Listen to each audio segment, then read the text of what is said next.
welcome to Brandverse. I am Shibani Gharat. We have a very interesting show lined up for you that takes you in the heart of what's driving the culture around the world. But first, let's take a look at what's happening in the world of advertising and marketing. Now, the IPL or the Indian Premier League's commercial clout is reaching unprecedented heights. According to Houlihan Lokey's latest 2026 brand valuation study, the IPL's total business value has surged past $20.6 billion, up over 11% year-on-year, with its standalone brand value topping $4.3 billion. This surge, in fact, comes on the back of historic franchise deals, including landmark transactions for Royal Challengers Bengaluru and Rajasthan Royals, a major shift in viewer habits, with connected TV reach surging 26% even as traditional linear ratings soften.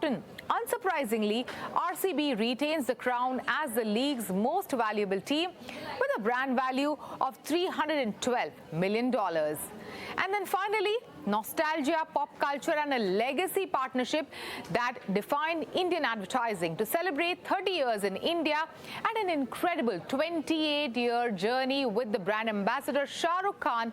Hyundai Motor India and creative agency Innocean India have brought back one of the country's most memorable commercials, the iconic Santro Zing. Now, Mr. Kim ad reimagined with a modern twist. The new campaign, in fact, takes viewers from the classic Santro era straight into the present, featuring the Creta and the all-electric iconic 5, symbolizing Hyundai's evolution towards electric mobility. The campaign has already raked up 25 million views across digital platforms, proving that when done right, classic advertising nostalgia can still capture consumer imagination.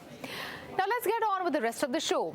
From local gyms to massive indoor arenas, India's fitness landscape is undergoing a structural transformation, and a new global phenomena is driving the change. Enter Hyrox, the indoor fitness race bridging the gap between traditional marathon runners and everyday gym goers. Combining functional strength with running, the sport is seeing explosive growth across major Indian metros, capturing the attention of thousands of athletes and top consumer brands alike. Earlier, I caught up with Twerzke. He is the co-founder and CEO of Hyrox, alongside Deepak Raj, the founder of Twerzke and Hyrox India. We spoke to them about the business model behind the world's fastest growing fitness sport, its viral appeal on social media, and why is India primed to become one of its biggest global markets. Let's take a look. Well, fitness industry in India is going through a structural shift, and someone who's leading this change and this shift are two gentlemen here sitting right in front of me. We have Twerzke and Deepak Raj, who got Hyrox to the country. Thank you so much for joining us today on ET Now. Christian, let's begin this conversation with you. You're someone, as the co-founder of Hyrox, who set up Hyrox in different markets around the world. When did you think it was the right time to get it to the India market? Yeah. That's a good question. We were growing Hyrox in the more Western world in the beginning, so Europe, America, and we started our first events in Asia. And then, luckily, I have to say, Deepak, our partner in India, he reached out to us. Right. He sent us emails, etc., and we were luckily responding. And he told us we should consider India much faster than we thought. So, and he helped us to bring it to India, and now I'm very happy with the decision, because I think India is, we see a dramatic change in an uprising in fitness across India. So we're very happy we're here now and helping this new trend. Right. Deepak, tell us more. You're someone you have been in endurance sport for a very long time, running marathons. You've done triathlons, coached people for triathlons. Tell us, why did you think of Hyrox and it was the right sport for the country? Marathons and Ironman, and then somebody just mentioned about Hyrox. I think they were doing a race, Hyrox Frankfurt or something, or Munich. They were training, and they called me for a training session, saying, I'm training for it, you should try this new sport. I just did a training session, liked it. That day, evening itself, did a bit of research. A matter of 24 hours, then reached out, and then as soon as I sort of read a little more about it, and as the discussions progressed with Christian's team, more and more I felt the gap they have tried to, or not tried to, they filled the gap for the gym community. I saw the same here. Right. And then there was always running. The intersection from running to gym-going people, I found that to be very appropriate with respect to where India was heading. Right, right. And is there adequate trading ecosystem in the country right now, for this sport to grow? It can be better, but are there gyms? Yes. Can the gyms be better? Yes. But we've seen such a big shift just in about 14 months. Right. We're just 14 months old in India. Right. You already now see ski ergs and rowing machines and sleds in the gyms, inside which the is gyms, so different. So right. the key confidence which I had was that we can't wait for all that to develop and then bring a sport. Right. We sort of do it in parallel, and in a matter of a few months, things will change. Right. And we've seen that. Running was always there in India. Right. Right. So there was running, and there was the traditional gym goers who used to work out on machines and with the dumbbells and all. And then there was the yoga community in the country. So yeah, and the gym going people did not have a race. The runners had a marathon, the triathletes had Ironman and everything else. So as soon as you gave that, all the people who were going to the gym who were not running much started to look at running. Right. And all the running people who used to do a little bit of strength and conditioning. So they were a lot more ready than what they thought they will be. Right. So that was the confidence he had for most of the countries. So it's sort of a hybrid between that's the right word. It is hybrid running fitness. and the gym goers. But what were some of the learnings from the global markets when you started out, reaching out to these different countries and reaching out to different consumers in these countries to come and try Hyrox race? Yeah, first of all, what Deepak explained, we thought from the beginning we're sitting in this intersection of running and fitness, and there was a big void for a competition, a sport. Right. In fitness, because fitness, you have to understand, was actually around the world was training and not a sport, because there was no competition existing. So people trained to fitness, but not with a different purpose.